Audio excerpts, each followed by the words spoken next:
వినాయక కళ్యాణం కథ. ప్రాచీన కాలంలో హిమవంతుడు, దేవతలు, మునులు, మరియు సమస్త లోకాల వారికి ప్రత్యేకత కలిగిన మహాశక్తి పార్వతీదేవి. పార్వతీదేవి శివుని పవిత్ర భార్యగా ఉన్నారు. పార్వతీదేవికి కుమారుడు గణేశుడు. గణేశుడు వివాహం గురించి అనేక కథలు పురాణాల్లో ప్రస్తావించబడ్డాయి.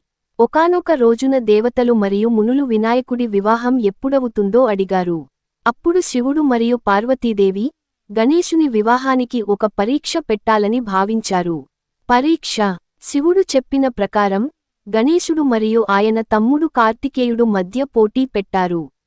ఎవరు ముందుగా భూమండలం చుట్టి రావుతారో వారికే ముందు వివాహం జరుగుతుందని నిశ్చయించారు.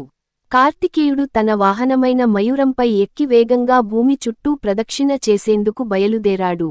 కాని గణేశుడు తన వాహనమైన చిన్న మూషికంపై, ఎలుక, ప్రయాణం చేయడం వల్ల వేగంగా వెళ్లడం సాధ్యపడలేదు. అప్పుడు గణేశుడు తెలివిగా ఆలోచించాడు. తన తల్లిదండ్రులే భువనత్రయం అని భావించి వారిని ప్రదక్షిణ చేశాడు. ఇది చూసి శివుడు మరియు పార్వతీదేవి గణేశుని తెలివితేటలకు మిక్కిలి ఆనందించి ఆయనను విజేతగా ప్రకటించారు. వివాహం. ఈ విజయంతో వినాయకుడి వివాహం సిద్ధమైంది.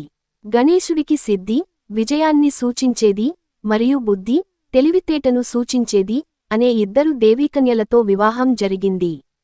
వీరే వినాయకుని సతీమణులు. ఈ కథ వినాయకుని తెలివితేట, వినయం మరియు కర్మ సిద్ధాంతాన్ని బలంగా తెలియజేస్తుంది.